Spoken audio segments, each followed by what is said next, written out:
हिसाब से 1.5 किलो का केक का दाम जोड़ लो। हाँ। कितना हुआ? तो 700 में 30 का माइनस करवाए उससे कर करके। रेडियोधर्मी विघटन। अब यहाँ पे रेडियोधर्मी विघटन के लिए आप क्या करोगे? रेडियोधर्मी विघटन के लिए जो प्रथम कोट की अभिक्रिया के लिए वेग स्थिरांक का मान आप के रख रहे थे, रेडियोधर्मी विघटन के लिए आप वेग स्थिरांक का मान कितना रखोगे? लैम्डा रखोगे। तो रेडियो धर्मी विघटन की दर, यानी जिस दर से रेडियोधर्मी पदार्थ क्या होते हैं? टूटते हैं। जिस दर से रेडियो धर्मी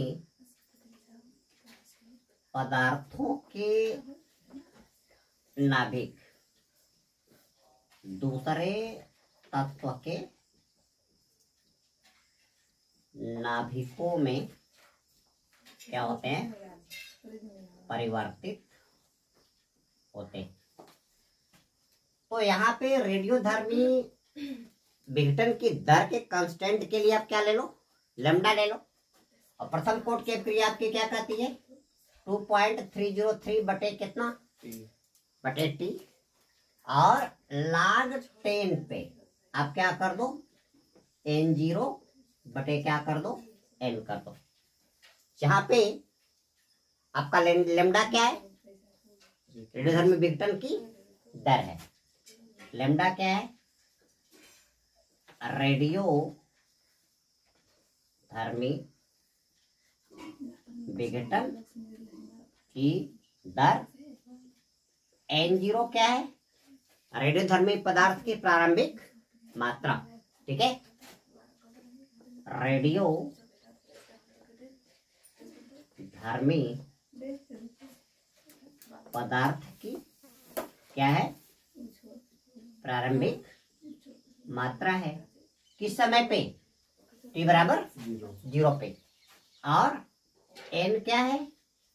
टी समय पे। टी समय पर रेडियो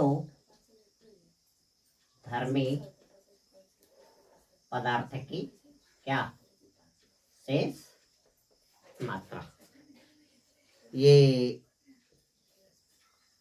तो यहां से हम इसका क्या निकाल सकते हैं? अर्ध आयु काल। अब रेडियोधर्मी पदार्थ के लिए अर्ध आयु काल, रेडियो धर्मी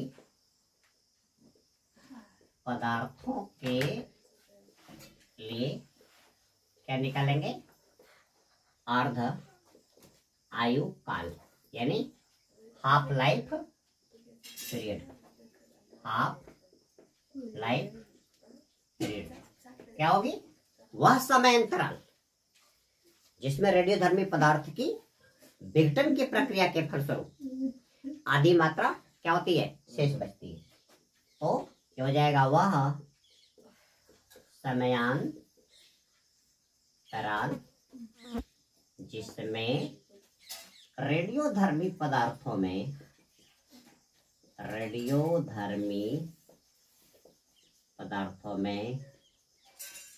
विघटन के फलस्वरूप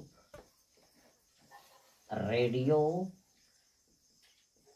पदार्थों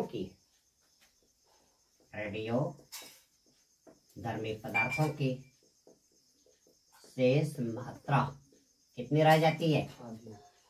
आधी रह जाती है। इस समयांतराल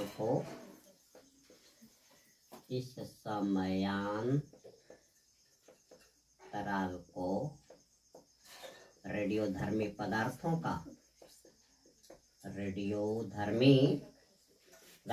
क्या बोलते हैं? अर्ध आयु काल बोलते हैं। अर्ध आयु काल कहा जाता है। अर्ध आयु काल को T½ या T50 से व्यक्त करेंगे, है ना। अर्ध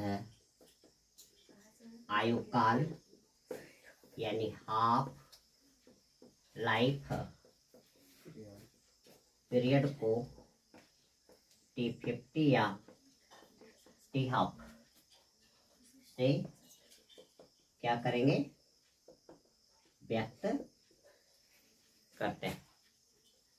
ठीक है, तो ये आपका आ गया कितना, यहाँ पे लेमडा इक्वल देखो 2.303 बटे कितना T50 और log 10 पे कितना अभिकारक के प्रारंभिक सांद्रता बटे क्या है n है।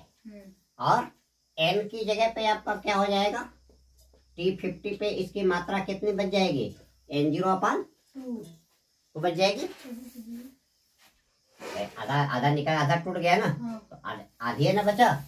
तो ये आपका आ गया लेमडा इक्वल टू 2.303 बटे T50 और log 10 पे N0 बटे कितना, तो यहाँ पे N0 माइनस कितना N0/2।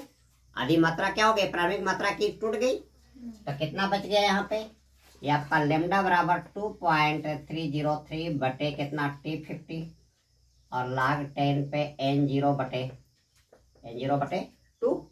ये आपका हो गया लेमडा इक्वल टू 2.303 बटे T50 और N0 इंटू 2 बटे क्या हो गया N0, कैंसिल। तो यहाँ से आपका आ गया लेमडा इक्वल टू 2.303 बटे T50 या क्या कर दो T½ और इधर कितना हो गया, इधर आपका बच गया कितना log 2 बच जाएगा।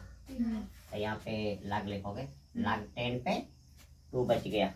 अब log 2 की वैल्यू रख दो, लेमडा इक्वल टू 2.303 बटे T50 और इधर आपका हो गया 0.3010 यानी लेमडा आपका आ गया 0.693 बटे कितना T50।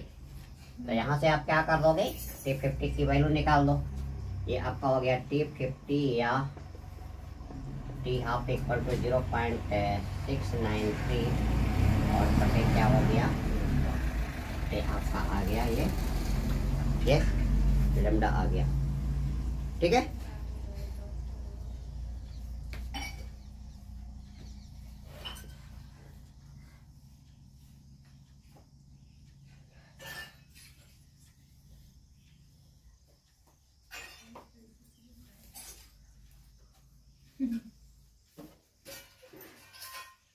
आगे इसी में एक और लिंक हम जोड़ लेते हैं। n अर्ध आयु काल के बाद, n अर्ध आयु काल के बाद रेडियोधर्मी तत्व की शेष मात्रा, रेडियोधर्मी तत्व की शेष मात्रा निकालने के लिए हमारे पास फार्मूला आ जाएगा कितना, n इक्वल टू N0 1/2 के पावर कितना n कर देंगे। तो दोस्तों इस वीडियो लिंक में इतना ही। अगले वीडियो लिंक में हम लोग रेडियो कार्बन डेटिंग यानी कि अभी आप जो ये संडे को घूमने जाने वाले हैं और बड़ा अच्छा टॉपिक मिल गया कि वहाँ पे आप जाओगे देखोगे वहाँ पे लिखा हुआ है कि ये पहाड़, ये जीवाश्म आज से 150 करोड़ वर्ष पहले बने थे फॉसिल पार्क के। तो क्या आप उस समय थे क्या? कैसे आपने उसकी एज निकाल लिया? ये निकालने के लिए क्या होते हैं, वैज्ञानिक क्या करते हैं, वहां से ड्रिल करके जाएंगे, देखेंगे वहां पे ड्रिल करके उस पदार्थ की मात्रा निकालेगी और उसमें कार्बन 14 जो रेडियोएक्टिव सब्सटेंस है उसकी मात्रा अब कितनी बची है। ठीक है, वो कैलकुलेट करके क्या करते हैं, उनकी हम लाइफ पीरियड निकाल लेते हैं। ठीक है, तो रेडियोधर्मी विघटन एक ऐसी प्रक्रिया है जिसके आधार पे ये जो जीवाश्म होते हैं, बात नहीं करो, जो जीवाश्म होते हैं हम उनके लाइफ पीरियड निकाल रहते हैं, और इस आधार पे धरती पे कितने समय पहले कोई जीवाश्म था, उसकी मात्रा कितनी, वो इसकी आयु कितनी थी। ठीक है, करोड़ों करोड़ों वर्ष पहले कि आपने क्या कर दिया, वो एज निकाल लिया, आपने पृथ्वी का एज निकाल लिया, आपने सूरज का एज निकाल लिया। क्या आप उसमें जिंदा थे क्या? नहीं। लेकिन कैसे आपने निकाला? प्रोसेसर के आधार पे निकाला। आगे जब आप फिजिक्स पढ़ोगे तो फिजिक्स सेकंड पेपर में जब आप लोग को रेडियोधर्मिता पढ़ाऊंगा तो वहां पे रदरफोर्ड और सोल्डी का नियम पढ़ाऊंगा, और सेम यही रूल क्या है, रदरफोर्ड एंड सोल्डी का नियम है। तो दोस्तों इस वीडियो लिंक में इतना ही। अगले वीडियो लिंक में मैं कार्बन डेटिंग के बारे में आपको बताऊंगा, तो आप बेसब्री से मेरे अगले वीडियो लिंक की प्रतीक्षा कीजिए। Very shortly I will release my next video link related to that topics. Thanks. Sir इसमें रेडियो धनी